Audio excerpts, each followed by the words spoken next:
அம்மன் விசாசன பரவாயில்ல இங்க வந்துட்டு 200 ரூபாய்க்கு கொடுக்குறாங்க. வந்து வாங்கிக்கலாம்.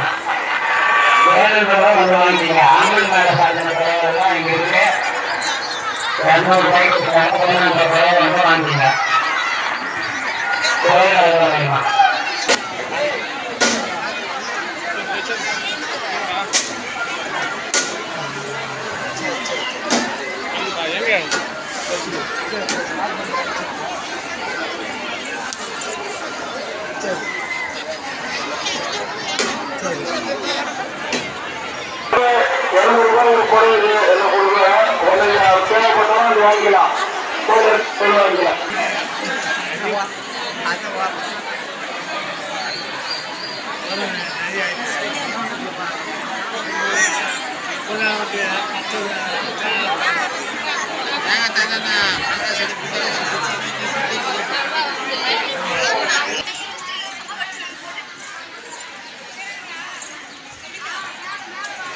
Hey.